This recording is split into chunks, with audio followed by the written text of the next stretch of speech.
Siap. Berdoa.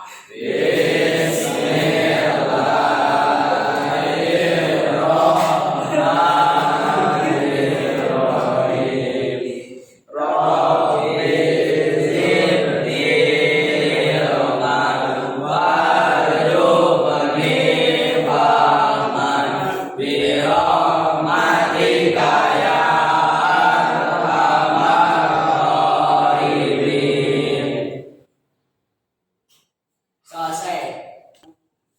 Baik anak-anak, sebelum belajar kali ini kita mulai, Bapak akan mengabsen kalian terlebih dahulu. Yang disebutkan namanya jawab hadir dan acungkan tangannya. Dafa, Hadir. Alif, Hadir. Sahar, Hadir. Damat, Hadir. Billy, Hadir kan? Rata, Hadir.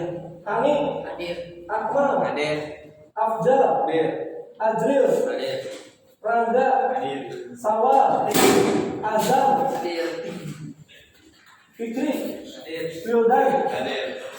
Alhamdulillah semua hadir ya. Dan selanjutnya silakan rapihkan tempat duduk kalian, duduknya yang benar-benar rapih ya, kursinya disesuaikan dengan kursi sebelah. Nah, setelah itu perhatikan di lingkungan kalian. Kalau ada sampah silakan pungut sampahnya dan simpan di kolong meja kalian.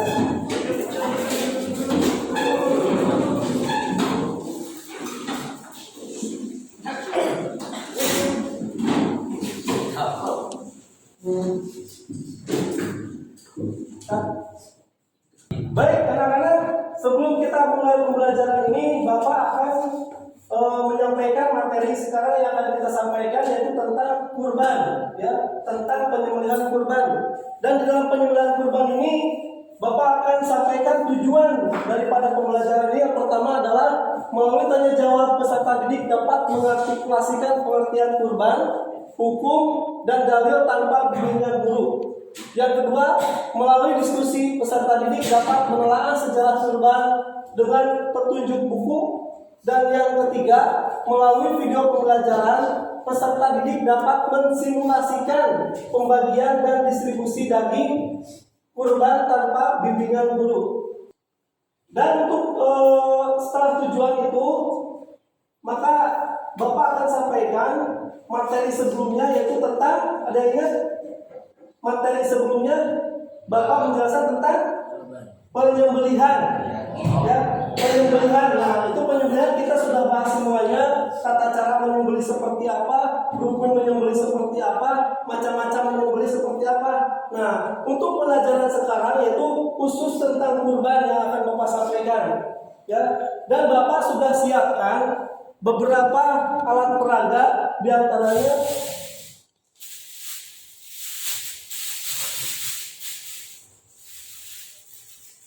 ini anak-anak. Ini adalah bentuk apa? Unta.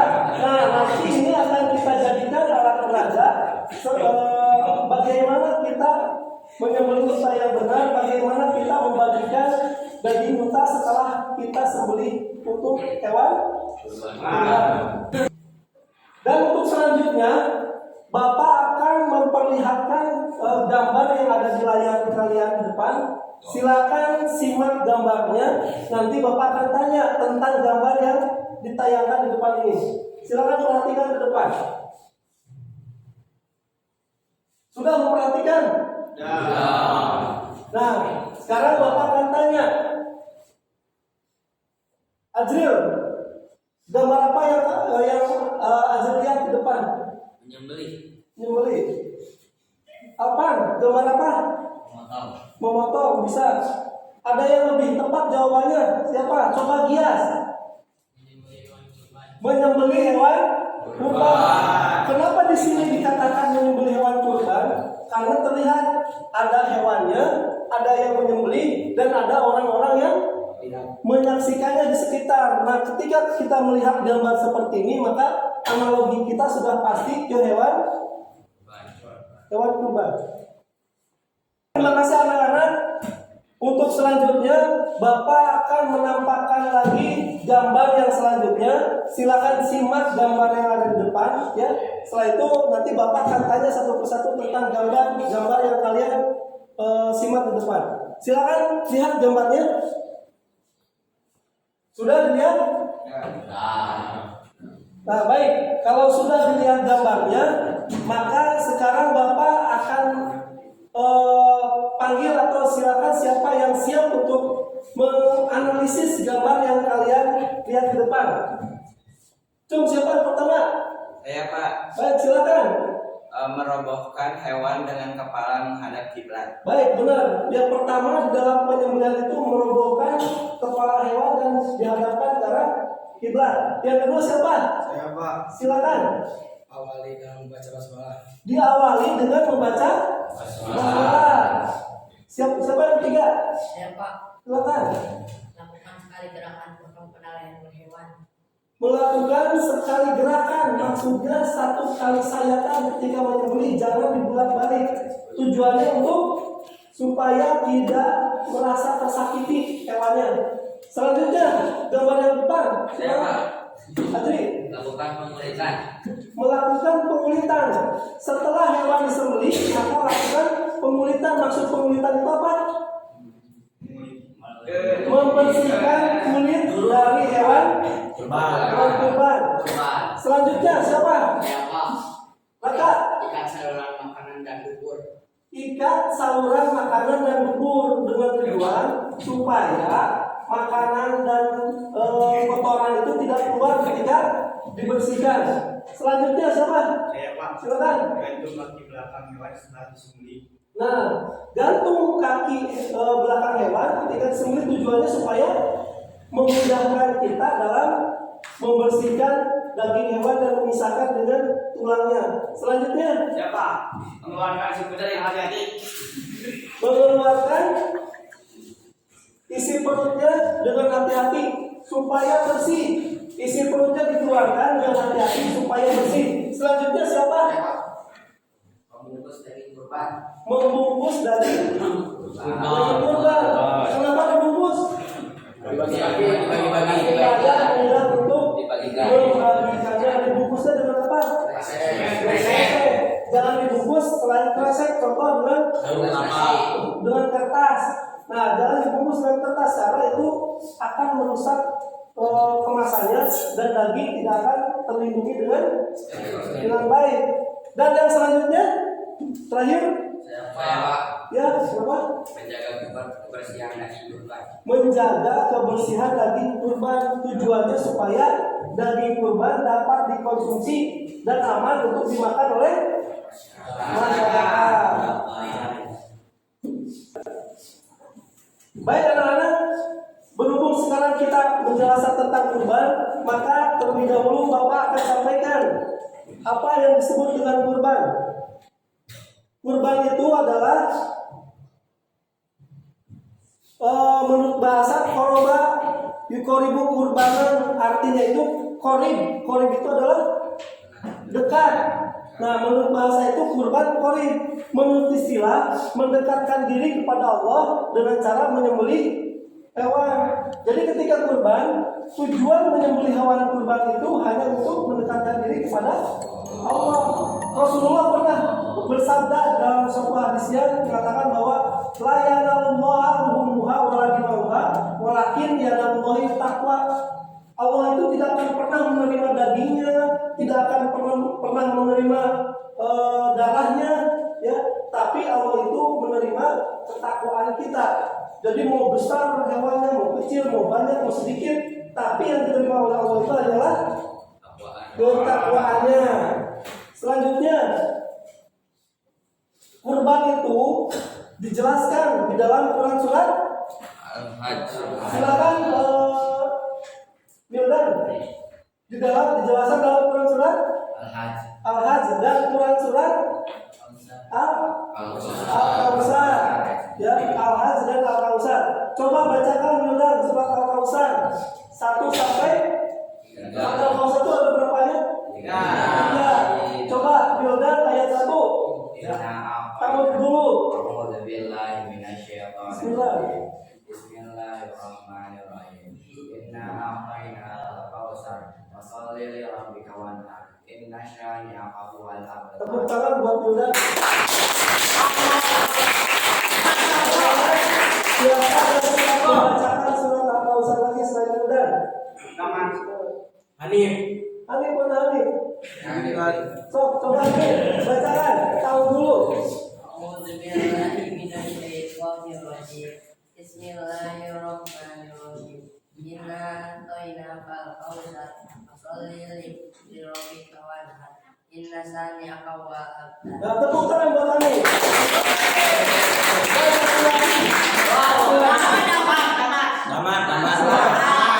Jangan, silakan bacakan surat Al-Kautsar ayat 1 sampai 3. Silakan tahu dulu. A'udzu billahi minasyaitonir rajim. Bismillahirrahmanirrahim. Inna a'tainakal kautsar fasholli li rabbika wanhar. Inna syani'aka huwal abtar.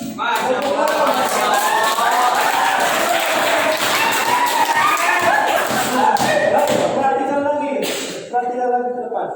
Itu adalah dalil tentang kurban dijelaskan dalam Quran surat Al-Kautsar 1 sampai 3. Nah, di situ dijelaskan fasholli li rabbika wanhar. Ya di ayat 2-nya, salatlah kepada Tuhanmu wanhar dan kurban. Nahar di situ diartikan kurban dan kurbanlah. Nah, maka ketika ada fi'il amar dalam Al-Quran, hukum kurban menjadi perintah, menjadi wajib. Nah, tapi kewajiban itu dijelaskan lagi dalam hadis. Wajib bagi yang mampu. Perhatikan layar depan. Hukum kurban itu hukumnya sunnah, tidak wajib. Itu menurut Imam Maliki, Syafi'i, Abu Yusuf, Ishaq bin Rohawiyah dan Ibnu Munzir, Ibnu Hazm dan lainnya berkata, kurban itu hukumnya sunnah bagi orang yang mampu. Sunnah bagi orang yang mampu, bukan wajib. Baik orang itu berada di kampung halamannya, mungkin dalam perjalanan musafir maupun dalam mengerjakan haji. Jadi kurban itu hukumnya sunnah.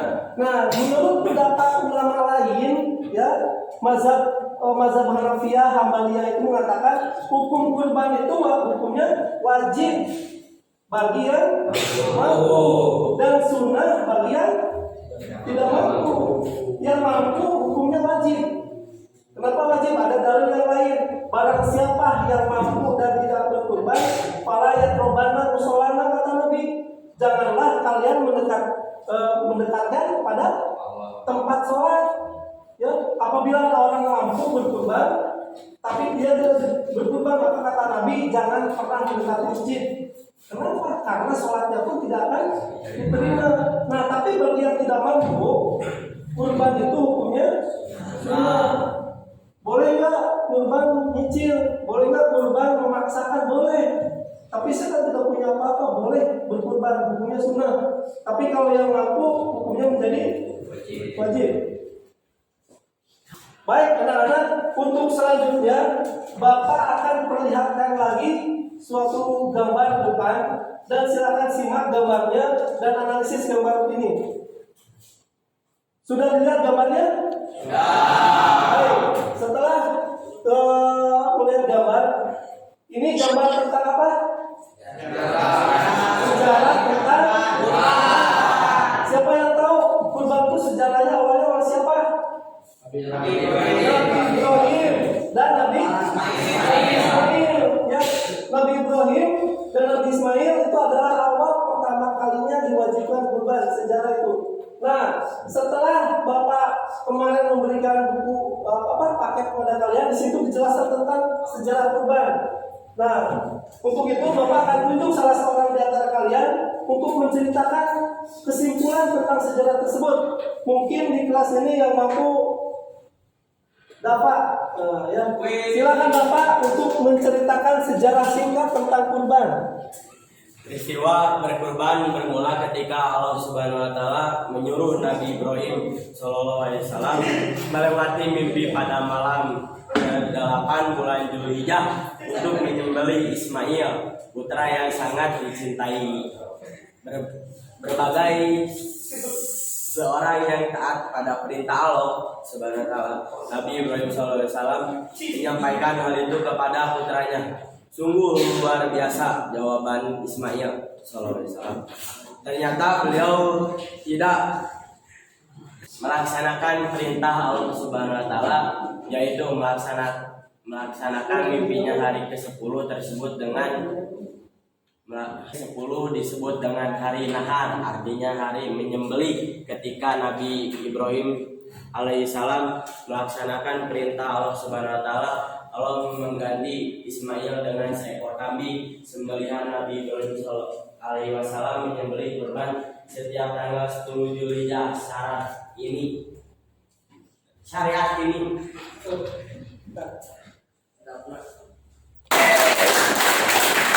jadi itu adalah sejarah tentang kurban. Jadi kurban itu diawali dari Nabi Ibrahim yang diperintahkan oleh Allah melalui mimpinya sampai 3 kali untuk menyembelih siapa? Ismail. Nah, ketika Nabi Ibrahim sudah mimpi 3 kali, akhirnya datang ke Nabi Ismail untuk menawarkan atau untuk menyampaikan perintah Allah itu. Karena Nabi Ismail adalah anaknya soleh, Nabi Ismail menerima perintah Allah yang disampaikan kepada Nabi Ibrahim.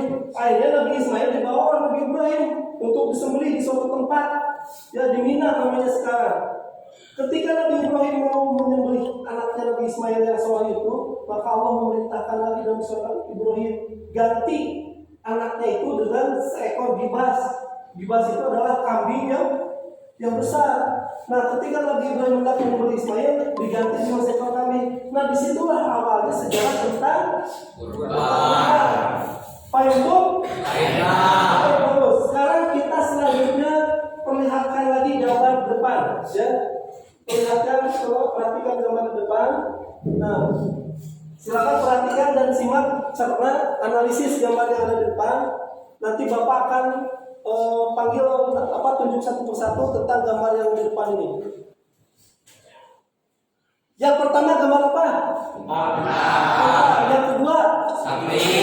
Yang ketiga? Yang keempat? Ini adalah hewan apa? Hewan yang boleh dilakukan untuk dikurbankan. Hewan yang boleh dijadikan untuk hewan kurban. Jadi ada 4 jenis. Ada unta, ada sapi, ada kambing, dan ada domba. Sudah melihat gambar yang depan tadi? Bagus. Nah, sekarang Bapak akan tunjuk satu persatu atau siapa yang siap untuk penjelasan tentang hewan-hewan yang tadi dilihat oleh kalian. Unta, berapa tahun unta boleh disembelih? 5 tahun. Yang kedua, sapi berapa tahun yang boleh disembelih? 5 tahun. Dari mulai usia 2 tahun. Domba dari mulai usia 6 bulan. Domba itu 6 bulan boleh disembelih. Dan yang terakhir, kambing kapan? 1 tahun. Nah, kalau kambing boleh disembelih ketika berusia 1 tahun. Baik anak-anak, perhatikan ke depan. Ini adalah patung apa? Patung unta. Nah, tadi kita jelaskan ketika menyembelih itu, unta itu dihadapkan ke sebelah kiblat. Nah, kayak ini. Nah, unta itu kayak ini disembelih. Ketika disembelih, 1 kali sayatan. Nah, setelah disembelih, maka unta ini dikuliti, dibuang dalamannya, dibersihkan dagingnya, dipisahkan antara daging dengan tulang, lalu dikemas. Nah, dikemas itu dipilih dagingnya mana, tulangnya mana, dibungkus pakai plastik, nanti baru dibagikan. Nah, itu cara proses penyembelihan dan proses pembagian daging hewan kurban. Sekarang kalian perhatikan video di depan, semua perhatikan. Setelah memperhatikan video yang nanti Bapak tayangkan, kalian buat 2 kelompok untuk membahas tentang video yang kalian saksikan di depan. Siap?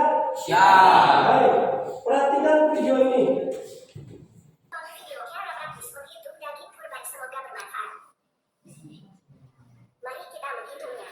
Dari seekor sapi dengan berat sekitar 350 kg akan didapatkan 175 kg karkas. Dengan asumsi karkas didapat dari 50% dari berat hidup sapi, sedangkan apa itu karkas? Karkas adalah bagian-bagian dari ternak yang telah disembelih setelah kepala dan kaki dipisahkan lalu dikuliti dan disimpan dari dari keluarga sehingga yang tinggal adalah daging yang masih melekat pada tulang tanpa kepala, kaki, kulit, dan jeroan. Sedangkan berat daging adalah 70% dari berat karkas atau 35% dari berat hidup sapi. Jadi berat daging dari sapi seberat 350 kg adalah 122,5 kg. Daging sapi adalah daging yang diperoleh dari sapi yang biasa dan umum digunakan untuk keperluan konsumsi makanan. Di setiap daerah, penggunaan daging ini berbeda-beda tergantung dari cara pengolahannya. Sebagai contoh hasil luar, daging iga dan debonnya sangat umum digunakan di Eropa dan di Amerika Serikat sebagai bahan pembuatan steak sehingga bagian sapi ini sangat banyak diperdagangkan. Akan tetapi sebagai di Indonesia dan di berbagai negara Asia lainnya daging ini banyak digunakan untuk makanan berbumbu dan masakan seperti sop, kodo, dan rendang. Ini adalah istilah atau nama lain bagian dari karkas. Nama lain dari kulur. Dan nama lain dari daging leher adalah daging yang terdapat di leher, bagian tubuh yang menjadi penyambung antara kepala dan badan. Brisket nama lain dari satu lamur adalah potongan daging dari bagian bawah. Karena ternak tidak memiliki tulang leher, maka otot-otot dalam brisket yang mendukung berat tubuh saat ternak berdiri. Daging brisket banyak mengandung jaringan ikat. Chop nama lain dari paha depan. Rib nama lain dari iga. Flan nama lain dari sancang, daging perut bawah. Sirloin nama lain dari hasuar adalah potongan bagian belakang tubuh sapi di atas tegelan. Sirloin adalah salah satu bagian dari kategori 5 kualitas sapi dan harganya tidak semahal menurut Hespelam. Tenderloin nama lain dari Hespelam adalah potongan daging di dalam sirloin, dagingnya empuk dan tidak banyak lemaknya, termasuk dalam daging kualitas 51 dan harganya lebih mahal dari hasuar, sirloin. Sirloin brown nama lain dari kaki belakang. Sangklai nama lain dari satu atau daging berisi urat dan tidak banyak lemak. Cuperlo nama lain dari langsir depan. Sedangkan berat jeroan adalah 10% dari berat karkas atau 5% dari berat hidup untuk berat kaki sebanyak 4 kaki rata-rata dagingnya seberat 4,5 kg. Sedangkan berat kepala adalah 4% dari berat hidup sapi seberat 14,5 kg. Ekor untuk berat ekor adalah sekitar 0,7% dari berat hidup sapi sehingga beratnya adalah 2,45 kg.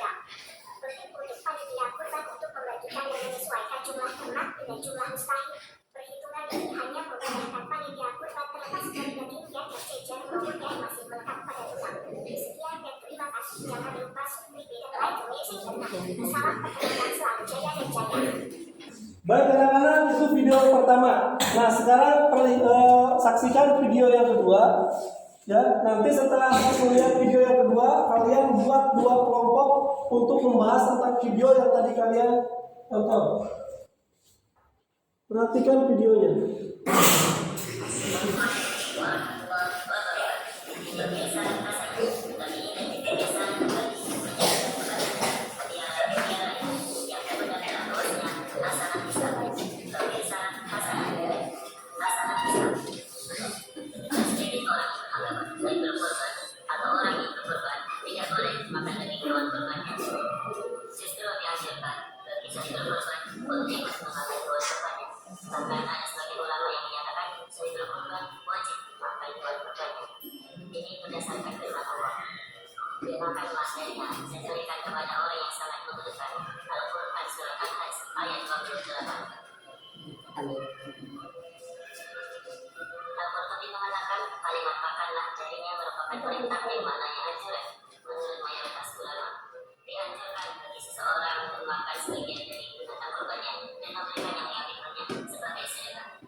Maka yang lebih tepat hal ini dikembalikan kepada keputusan orang yang berkorban.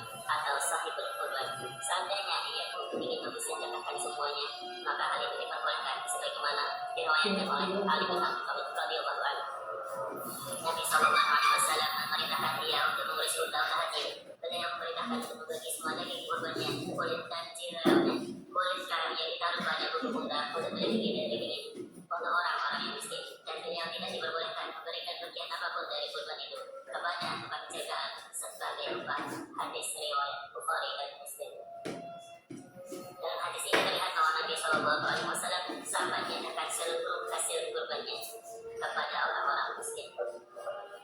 Namun begitu para ulama kontemporer menegaskan hasil sembelihan kurban dianjurkan dimakan oleh sahibul kurban, sebagai lainnya diberikan kepada fakir miskin untuk sebagai sedekah. Sebagian lagi diberikan kepada kerabat agar lebih mempererat tali silaturahim. Sebagian lagi diberikan kepada tetangga agar mereka berbuat baik. Jika sebagian diberikan kepada umat muslim lainnya hanya sebagai memperkerat ukhuwah. Dalam hal ini tak masalah membagi sebagian kurban lebih atau sedikit. Intinya kemanfaatan sebagian dari kurban boleh untuk saya kurban. Berikan bagian apapun dari kurban itu kepada penjagaan sebagai upah. Hadis riwayat Bukhari dan Muslim. Baik anak-anak, bagaimana sudah menyaksikan video yang tadi ditayangkan depan? Paham tak dengan video? Setelah paham tentang video tersebut, Bapak akan membuat atau silakan kalian buat 2 kelompok ya untuk mempresentasikan video yang tadi kalian saksikan dan dibahas terlebih dahulu. Silakan buat 2 kelompok, kelompok yang satu di kanan, kelompok 2 di kiri. Silakan berbentuk kelompok.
Baik anak-anak, sudah berdiskusinya? Perhatikan Pak Ustaz. Dua kelompok perhatikan Pak Ustaz. Nah sekarang dari masing-masing kelompok ada pemimpinnya. Nah pemimpin itu nanti akan mempresentasikan hasil daripada diskusi yang telah kalian lakukan tadi.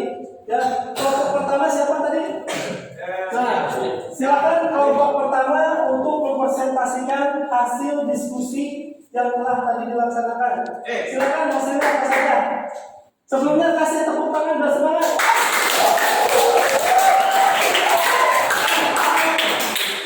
Kesimpulan dari kelompok 1 memanfaatkan daging kurban. Daging kurban sebaiknya dibagikan kepada fakir miskin berupa daging mentah segar dengan ketentuan sebagai berikut: 1/3 untuk yang berkurban dan keluarganya, 1/3 untuk fakir miskin, 1/3 untuk hadiah kepada masyarakat sekitar atau disimpan agar sewaktu-waktu bisa dimanfaatkan. Terima kasih, sekian dari kelompok kita, kelompok 1. Baik, tepuk tangan. Nah, sekarang kita beranjak ke kelompok 2. Setelah kelompok 2, silakan pemimpinnya dari untuk mempresentasikan hasil daripada diskusi yang tadi. Silakan dari. Kesimpulan dari kelompok 2: pertama, daging dibagi menurut jenisnya. 2. Pisahkan daging dengan tulang. 3. Menimbang daging sesuai kebutuhan. 4. Mengumpulkan daging yang telah dibungkus.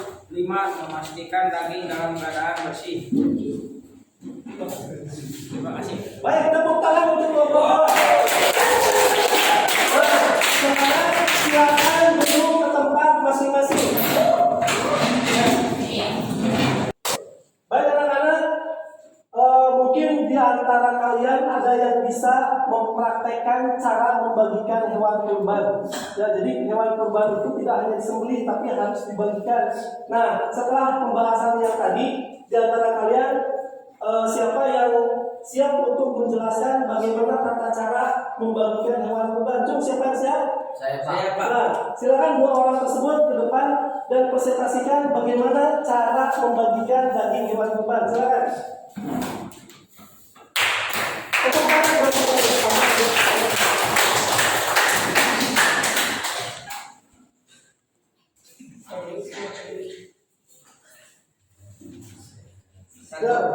Ini adalah hewan kurban. Untuk memprosesnya maka harus disembelih terlebih dahulu. 2. Setelah disembelih maka bersihkan hewan tersebut. 3. Pisahkan antara daging dengan tulang. 4. Daging dibagi menjadi 3 bagian. Yang pertama, 1/3 untuk dikonsumsi. Yang kedua, 1/3 untuk dibagikan pada fakir miskin, dan 1/3 untuk kaum muslimin. Tepuk tangan buat.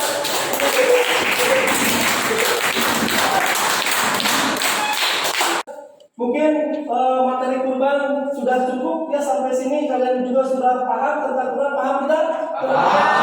Tentang kurban. Nah, untuk selanjutnya maka Bapak akan tunjuk salah seorang di antara kalian untuk menyimpulkan materi yang telah kita laksanakan hari ini. Mungkin Saudara Azam, ya, Saudara Azam akan menyimpulkan materi tentang kurban. Silakan. 1. Berkurban karena berlazar. Keluarga si kurban tidak boleh makan dagingnya sedikit pun. Tapi kalau kurban bukan karena berlazar, keluarga si kurban boleh makan 1/3 daging kurbannya. 2. Pada saat menyembelih binatang kurban, disunah membaca takbir, tahmid, dan tahlil. Yang ketiga, daging kurban lebih utama dibagikan dalam keadaan mentah. Baik, terima kasih. Tepuk tangan buat saya. Nah, itu adalah materi tentang kurban. Jadi daging kurban itu harus dibagi 3, ya, 3 bagian. 1 bagian untuk dikonsumsi oleh sendiri si pengurban, 1 bagian dapat dibagikan ke fakir miskin, dan bagian terakhir dapat dibagikan kepada kaum muslimin yang dikehendaki siapa saja. Jadi tidak semua dimakan, tidak semua dibagikan, boleh dibagi 3 bagian. Nah, itu mungkin materi tentang kurban. Dan untuk materi selanjutnya adalah menjelaskan tentang akikah, yang nanti akan setelah Bapak sampaikan materi tentang akikah. Dan setelah itu maka Bapak akan memberikan tugas buat kalian berbentuk LKPD. Ya, nanti ada tugas, silakan kerjakan tugasnya. Ya, setelah kalian kerjakan tugasnya masing-masing, lalu kumpulkan ke Bapak dan akan Bapak nilai sekarang juga. Baik, untuk yang terakhir kali, Bapak telah menyiapkan soal buat kalian yang berbentuk LKPD. Nah, nanti soal-soal ini silakan kerjakan di tempat kalian dan langsung kumpulkan kalau sudah selesai. Soalnya akan Bapak bagikan.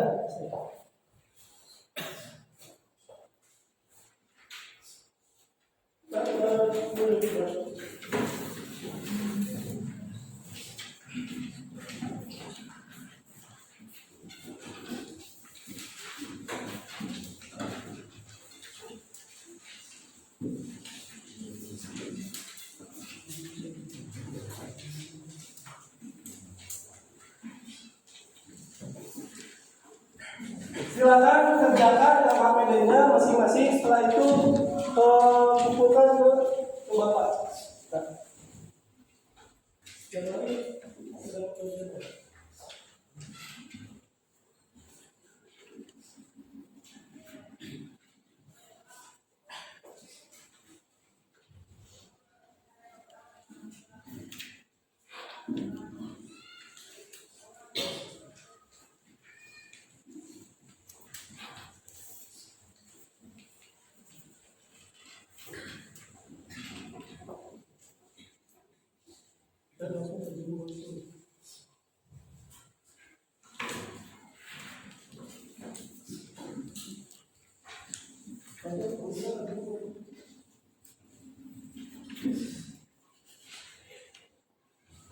Sudah dikerjakan? Sudah.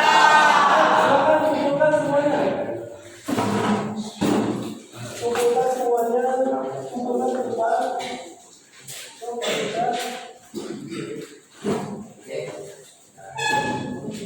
Kumpulkan ke depan.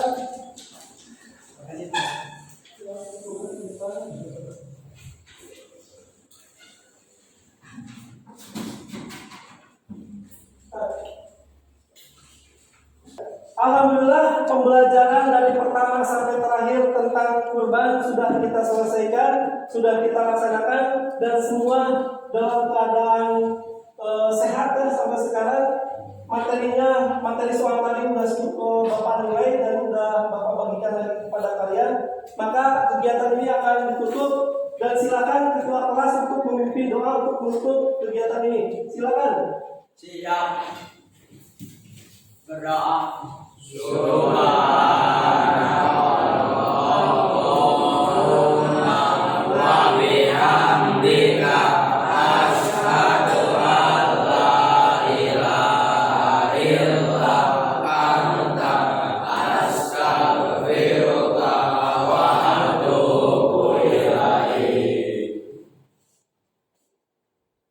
Selesai.